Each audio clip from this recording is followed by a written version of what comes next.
ma question aujourd'hui, c'est de savoir si vous avez des renseignements concernant la loi C12 et s'il y a des pays qui sont exemptés de cette loi. Non, posez juste une question. Je ne connais pas de pays exempté de cette loi, mais si vous avez une question directe posée, hein, mais il n'y a pas de pays exempté. Je sais qu'il y a des mineurs. On a dit de prendre en compte la situation des mineurs non accompagnés. Ça, c'est différent. On a demandé aux agents de prendre, mais je n'ai pas entendu parler de pays exemptés. Ok. Hmm? Est-ce que les pays sous moratoire Il n'y a font pas de partie pays des... exempté. Il n'y a pas de pays exempté. Ok. Et on n'est pas en train de renvoyer. Sous moratoire, c'est pour le renvoi. Est-ce qu'on a renvoyé quelqu'un? On ne renvoie personne. Il y a ERA, ceux qui ne sont plus admissibles, on ne va pas les renvoyer chez eux immédiatement, contrairement à ce Ok. que les gens croient. Il y a une autre procédure qui est une procédure beaucoup plus administrative où on va renvoyer les gens. C'est la procédure d'examen de risque avant renvoi. Hmm? C'est un peu plus, c'est une procédure un peu plus difficile à avoir que l'asile elle-même, hein, si je peux dire en 2 mots. Donc il faut bien préparer l'ERA. Ce n'est pas perdu. Il y a une autre procédure. C'est une procédure que vous aurez fait si votre demande d'asile avait été refusée en appel, refusée. Vous serez arrivé à cette procédure. Mais maintenant, on vous a court-circuité et on dit, vous n'avez plus accès à toutes ces voies d'appel d'asile, d'appel de contrôle judiciaire. Votre étape, c'est directement l'ERA. Bonjour, monsieur Henry. Bonjour. Je suis dans une procédure entrée express avec mon épouse, mais elle n'a pas elle est requérante principale, elle n'a pas de compte bancaire, mais c'est moi qui ai le compte bancaire. J'aimerais savoir si ça ne va pas déranger si au niveau de la Ça ne prise de dérange fonds. pas. Ça ne dérange pas. C'est votre couple. Ça ne dérange pas. D'accord, d'accord. Et aussi, au niveau du certificat de police, j'aimerais savoir si, vu qu'elle est requérante principale, il faille que c'est nous deux qui fassions le certificat de police ou c'est seulement elle. C'est vous deux. Bonjour, monsieur Henry. Bonjour, madame.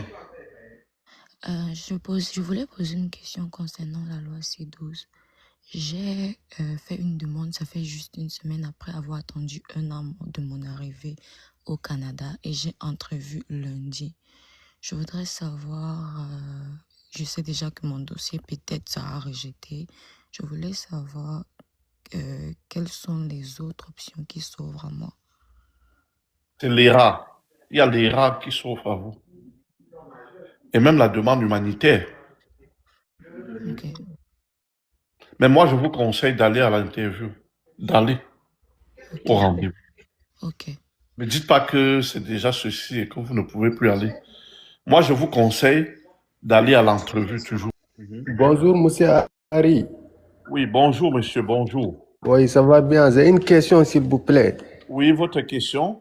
Il y a une personne qui a demande d'asile, aussi a été rejetée. Il a fait recours, il a été rejeté. Donc, il a reçu un rendez-vous à ASFC. Donc, il a ignoré de rendez-vous. Maintenant, il a des mandats d'arrestation. C'est comment les solutions? Il n'y a pas beaucoup de solutions, mais il peut quand même voir. Je connais quelqu'un qui est spécialisé pour ce genre de dossier. Hein? Okay. Je ne connais pas moi-même parce que je n'aime pas faire ce que je n'ai pas l'habitude de faire. Si vous me contactez en privé, je vais vous donner son numéro de téléphone. Bonjour, monsieur Henry. Oui, bonjour. Vous allez bien? Je ne vais pas bien. Je ne peux pas dire que je vais bien quand je sors d'un deuil. Donc, je ne vais pas répondre de façon classique, c'est ça. Merci, mes condoléances. Question. J'ai une question. Là, moi, je suis en train d'entamer des processus, mais je suis en train de faire pour un visa visiteur. Maintenant, je viens de scroller tout de suite et je viens de voir qu'il y a une loi par rapport aux demandeurs d'asile qui est sortie, je ne sais pas, peut-être le 26 de ce mois. Vous Non, êtes où? Vous êtes où? Je suis au Congo. Mais vous êtes au Congo, la loi ne vous concerne pas. En quoi ça vous concerne? Vous n'avez pas besoin. Faites votre demande. En quoi ça vous concerne? Cette loi pour les demandeurs d'asile. Ça ne vous concerne pas. Même si vous venez au Canada, vous pouvez demander l'asile. Ça ne vous concerne pas. Pas du tout. Bonjour, monsieur Henry. Oui, bonjour, monsieur. J'espère que vous allez bien parce que tout à l'heure, vous disiez sortir de deuil. Oui, je ne peux pas aller bien. Donc, c'est un mot que je ne peux pas maintenant. Mes condoléances surtout. Oui. Vous allez bien, mais moi, je n'aime pas ça. Je déteste vraiment. Parce que je ne vais pas bien. Ouais, Sauf ouais. que celui qui ne sait pas que je sors du deuil. Ouais, Donc, je ouais, ne ouais. peux pas aller bien. Ok. En fait, moi, ma préoccupation, présentement, je travaille au Québec. J'ai été diplômé au Nouveau-Brunswick. Bon, un certificat. J'ai fait une formation d'1 an. Maintenant, en juin, qui arrive là, j'aurai 1 an d'expérience dans un travail qualifié, c'est-à-dire je suis boucher. Voilà, au code 63-201. Maintenant, je veux lancer ma résidence permanente pour le Nouveau-Brunswick, toute autre province sauf le Québec. Mais puisque 3 mois après mes 1 an d'expérience, mon document de travail expire, mais mon patron veut renouveler en permis fermé au Québec. Est-ce que, euh, en étant en permis fermé au Québec pour aller dans une autre province en tant que résident, est-ce que selon l'immigration, je peux, avec les moyens que je peux avoir, faire la preuve? Ça ne pose pas de problème? Mais ce n'est pas l'idéal, mais sauf que vous pouvez le faire parce que l'idée c'est que au moment où j'aurai la résidence permanente, je ne vivrai pas au Québec. Ouais, ouais. C'est ça que vous devez démontrer. On peut être au Québec, mais on a l'intention de quitter le Québec, c'est ce que vous aurez dit. Oui, oui. Maintenant, en fait, ce que je veux savoir, est-ce que du fait que je serai en permis fermé, ça ne va pas poser de problème pour la demande? Non, pourquoi ça va poser de problème? Il y a Mais, quelqu'un qui demande de donner des faux espoirs aux gens, que la demande d'asile n'est pas une option. Donnez la parole à celui-là. Donnez la ok. parole à ces salifous. Donnez-lui la parole. Moi, j'aime les débats contradictoires. Et apparemment, il n'est pas content. Je vais vous appeler à partir de votre numéro là, mais je vais descendre juste pour suivre le live. Est-ce que c'est salifou? Est-ce que c'est vous qui avez... Non, ne nous appelez pas, hein, vous écrivez. Quand vous nous contactez en privé, vous payez. Ce n'est plus le gratuit. C'est 200 $ les consultations. Mais il y a quelqu'un qui a écrit que la demande d'asile n'est pas une option d'arrêter de dire ceci. Je veux qu'on lui donne la parole. C'est qui? Donnez-lui la parole pour qu'il nous explique ce qu'il a à dire là, au sujet de la demande d'asile. La demande d'asile, c'est une option pour des personnes qui se trouvent en danger dans leur pays. C'est une option. C'est prévu par la loi pour des personnes qui estiment qu'en cas de retour dans leur pays, ils seraient en danger. Donc, j'aurais aimé qu'on donne la parole à celui-là qui semble fâché. Peut-être j'ai dit quelque chose qui l'arrange pas. Puisque c'est un débat contradictoire, donnez-lui la parole. Bonjour, C'est Salifou, je bonjour, crois. bonjour, vous allez bien? Non, je ne vais pas bien, mais je ne vais Non, pas bien. j'en disconviens pas à ce que vous dites, mais je vois qu'actuellement, beaucoup de gens pensent que l'Asie, c'est une option pour pouvoir rester sur le territoire, alors que ça devient de plus en plus un problème parce que je connais beaucoup d'amis qui sont dans cette pétrin, qui ont fait plus de 2 ans ici, qui n'ont pas étudié, qui ont demandé l'asile parce qu'ils n'avaient pas le choix. Non seulement ils n'avaient pas les frais pour étudier, et ils cherchent parce qu'ils pensaient que c'est la seule option qui s'offrait à eux pour pouvoir rester au pays.